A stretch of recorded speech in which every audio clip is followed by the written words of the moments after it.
Hello guys, మరొక వ్లాగ్తో అయితే మీ ముందుకు వచ్చేసా. ఈరోజు మన వ్లాగ్లో అయితే చింతరపతికి అయితే వచ్చాం. చూస్తున్నారు కదా, ఇదంతా చింతరపతి. అదేనండి మన ద్వారకా తిరుమల అయితే వచ్చాం ఈరోజు. సో ఈరోజే మేము వచ్చిన రోజే జనం అయితే చాలా మంది వచ్చారు. అదేమండి, ఎట్టయినా సమ్మర్ కదండి, ఎక్కడ పడితే అక్కడ జనం ఫుల్ ఉంటారు. సో ఏం చేస్తాం, ఇంకా నేను రాగా ఇంకా వీడియో అయితే తీయటం స్టార్ట్ చేసా. అదేమండి మా ఫ్యామిలీ కూడా చూపిస్తా. మా చెల్లి, మా తమ్ముడు, మా పిన్ని, మా అక్కయ్య, మా వదిన. అటువంటి ఇక్కడ ఇంకో అక్కయ్య, మా మమ్మీ, అలాగే మా ఇద్దరు బ్రదర్స్ అయితే గుండె చేయించుకుంటాకి అయితే వెళ్ళారు. సో అలాగే మనం ఆవులు చూద్దాం. అదేనంటే గోశాలకు అయితే వెళ్ళిపోదాం. అదే ఒక్కసారి గోశాల కూడా చూసేద్దాం ఎట్లా ఉందో.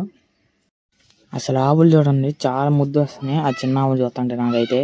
సో మీలో ఎంతమందికి ఆవులు అంటే ఇష్టం కింద కామెంట్ సెక్షన్లో నాకు తెలపండి, నేను తెలుసుకుంటా.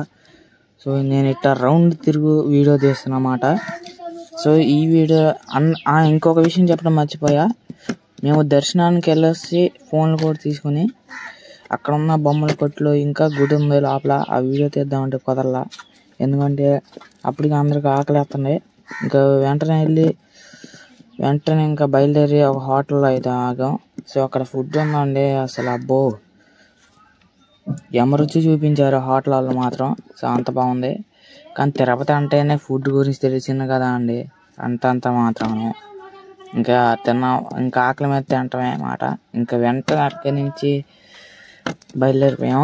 సో మేము ఏలూరు అట్ట దాటాము, వాన పడిందండి. అసలు మామూలుగా వాళ్ళ చితక్ కొట్టేసిన వాన మాత్రం.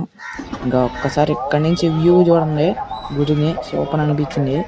మీరు ద్వారకా తిరుమల వస్తే కింద నాకు కామెంట్ సెక్షన్లో తెలపండి. నేను మహేష్, బాయ్.